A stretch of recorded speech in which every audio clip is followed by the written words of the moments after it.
Hello everyone, welcome back to another episode of r/slash Tales from Tech Support. In today's episode, Sir, you have the authority to redirect cargo planes in flight. 9 months later, and I'm still screaming into the void. The tale of the impenetrable kayak, or how I learned to stop worrying and love the suck. Before we get started, make sure to subscribe so you will never miss a video. So let's get started. Sir, you have the authority to redirect cargo planes in flight. So, I've always had this one stowed away for a rainy day, as I think it was a pretty cool tale from back in the day, circa 2015 to 2016. I started out my career contracting, usually 3 to 6 month gigs, just scrounging by to get experience, not particularly concerned about what company and the pay packet, as I was still living at home at the time. Contracting allows you to work at some pretty big companies for short durations of time, looks nice on a resume, I hope, and gives you the experience and feel for what it's like when you see how IT operations are carried out in smaller orgs and bigger orgs, and in this case, Fortune 100 civil engineering. My role at this company initially was very broad. We were consolidating 2 offices and moving them about 2 to 3 kilometers down the street to a different office.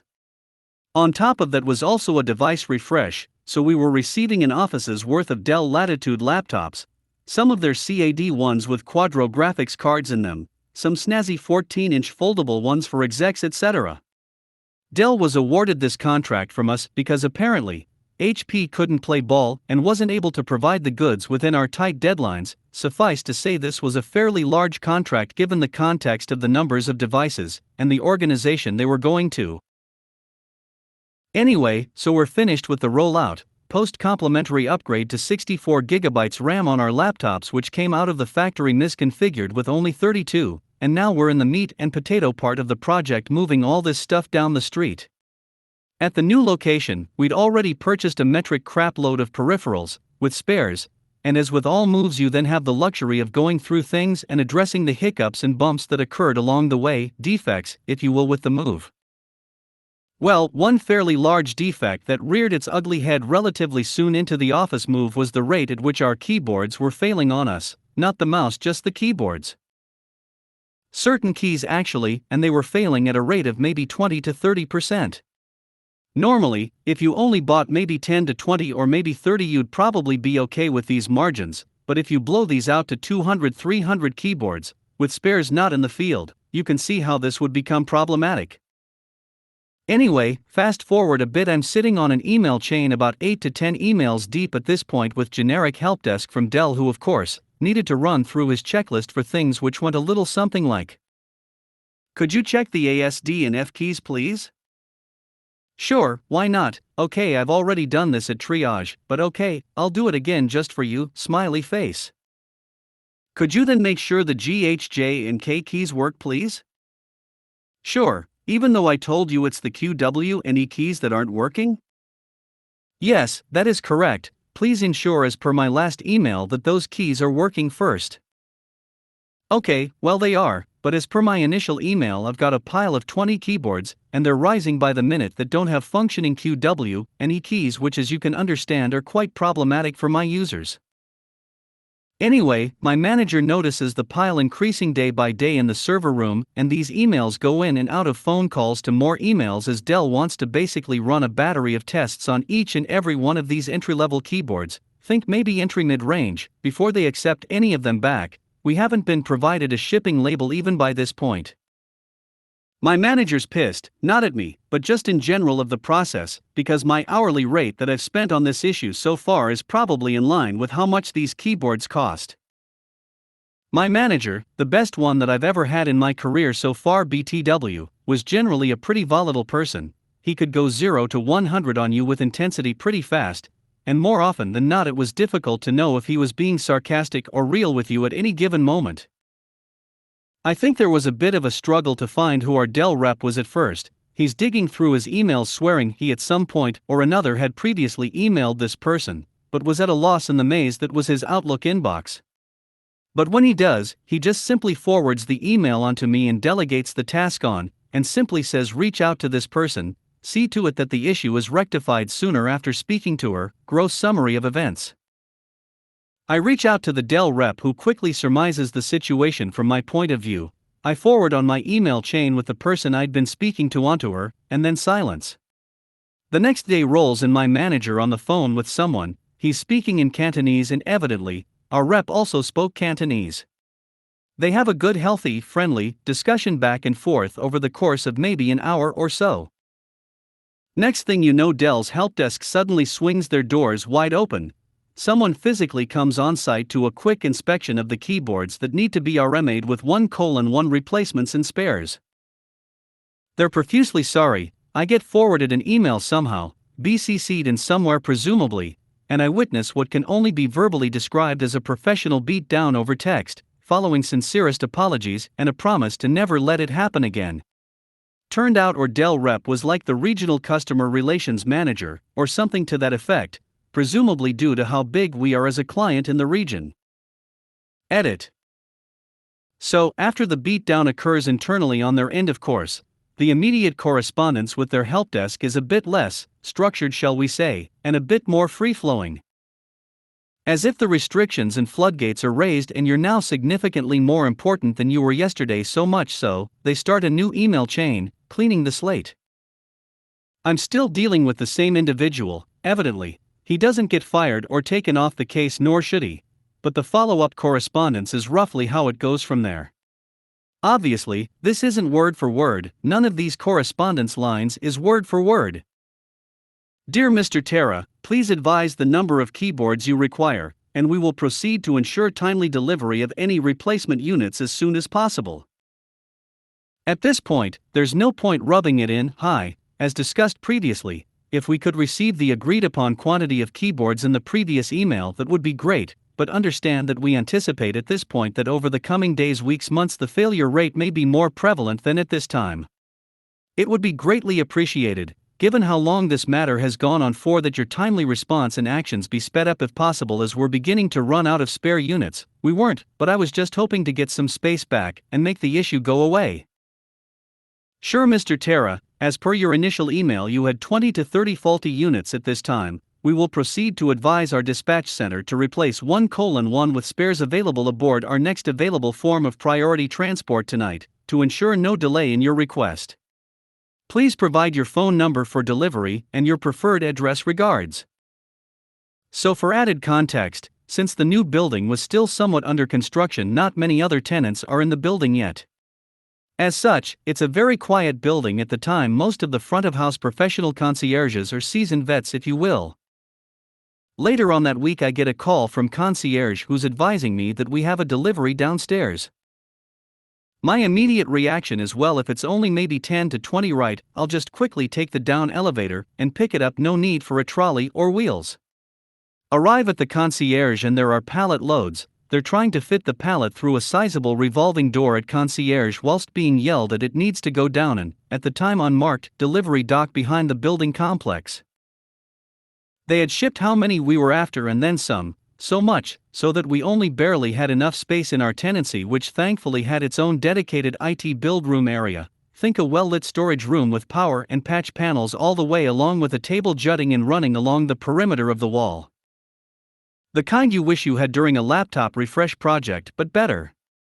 We didn't ask for mice, but presumably, they came complimentary as well. Edit. The response from that point forward from their helpdesk for other bits and bobs, peripheral replacement, hardware repairs, etc., from that point forward was quite literally on the bleeding edge. We ended up having a certified tech come on site daily regardless of whether or not we had issues, alongside a separate AV guy who was also on site every day regardless of whether or not we had lodged any tickets with their company either. I sincerely miss big IT, but I think I've gained so much working at smaller orgs, being able to branch out and such, that I can't imagine going back.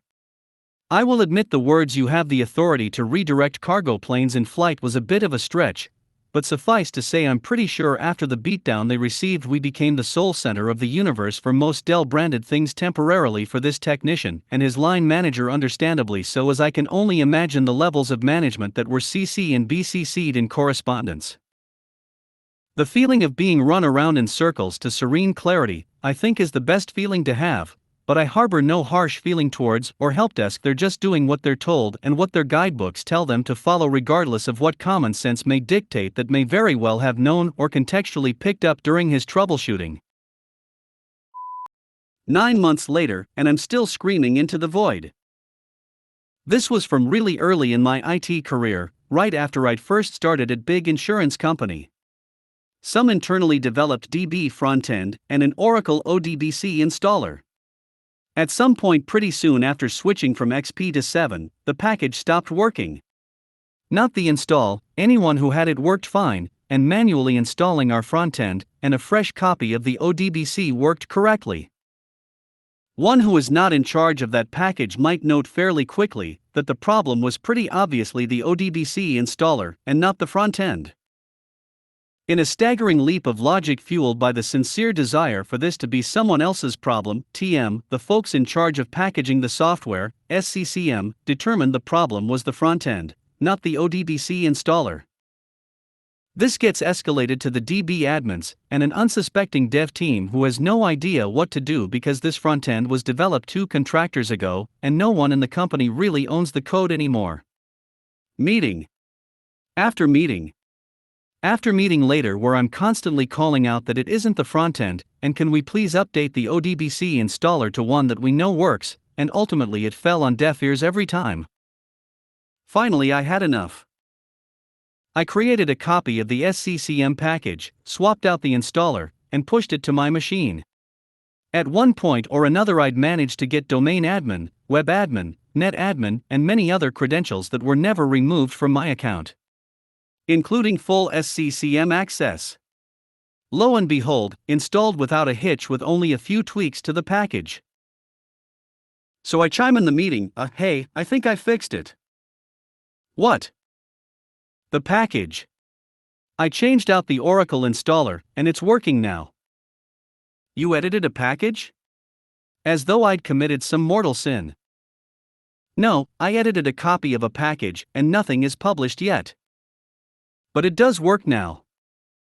This bag with which one douches spent the next 15 minutes trying to get me in trouble rather than looking at the fix. I know better than to expect people to admit mistakes, but yeesh, when the fix is literally dropped in your lap, at least have the grace to not try to screw over the guy who fixed it. Nothing came of the attempts to hold me responsible for circumventing the process. Said process had been ongoing for 9 months and coincidentally was much like the less pleasant parts of childbirth, and likewise no one held the director in charge responsible for 2/3 of a year worth of cockups. I'm not entirely convinced the director wasn't trying to justify a project to rewrite the old front end. He was notorious for hiring contractors to fix problems that wouldn't have been problems except that his whole department was useless. The Tale of the Impenetrable Kayak, or How I Learned to Stop Worrying and Love the Suck. Obligatory long-time reader, first-time poster. Forgive my formatting, I have no excuse, I am trash. I recently recounted this tale with a co-worker of mine, and it made me realize it would probably entertain at least 2 of y'all. Cast. Me, tier 1 lackey for a mid-size wisp. Customer, CX. Lead, a lovable rollover who gives minimal pushback on escalations, much to my chagrin. Our tale started off pretty normal, working on my game remotely from my desk while waiting for calls or tickets, when I hear my headset ring. Me, intro.exe-. CX, ignores my request for a phone number. Hey, since I got home I've noticed my internet has been running like crap, it won't even load a YouTube video on the lowest resolutions. Me, well that's not good, mind giving me your phone number so I can take a look for ya? CX, oh yes sorry, provides number dash. Me, alright 1 second. I start looking everything over and everything looks darn near perfect except maybe his radio has an uptime of 255 days, if my memory serves me. Me, well I don't see anything obvious, are you at the location? He's clearly not, as I can hear his truck. CX, no but I'm like a minute away from being there. Me, rolling my eyes as people say this, but mean 5 to 10 minutes away, sure if it'll be that quick, but it's no rush if you need time. CX, nah actually I'm pulling up now. Me, awesome. As he gets inside, I have him power cycle everything along the way: radio, router, desktop, and he's seeing like maybe 1 megabit per second on a 100 plan. I'm checking the settings on our RTR, the dish, everything, when I make an offhand comment to my lead. Me, it's so weird, everything was looking fine yet his connection is crap, even bypassed the router. Lead, well, just notate the ticket and send it up. Me, nah, something is up, I'm telling you, I need to find it even if it's just for myself. Lead, laughs, alright, not on me if your averages take a hit. At this point I'm on a mission to figure out what was going on, when I notice his signal, which was at a great strength, has dropped significantly. I didn't notice it at first as I had already checked it, and it hadn't dropped low enough to alert me. So at this point I had the CX go out and visually inspect the dish to make sure it was pointed correctly and had clear loss. While he was checking, I looked at his install pictures and bam, the dish was on the edge of the from roof over top of the garage. Me, is there anything on or in your truck that could be blocking the dish? CX, well, I do have. OSH*T, it's my kayak, it's been on my truck since my trip cause I didn't feel like taking it off. Do you think that could be it? Me, roll your truck forward out of the loss and I'll tell ya. So the CX jumped in his truck, rolled it forward, and boom, like magic his signal skyrocket back to normal. Me, well, looks like that did it. Go check your speeds and see if that helped. CX checks his speeds and it's fixed. We have a good laugh, and then we get off the phone. After wrapping up the call, I clock out for lunch.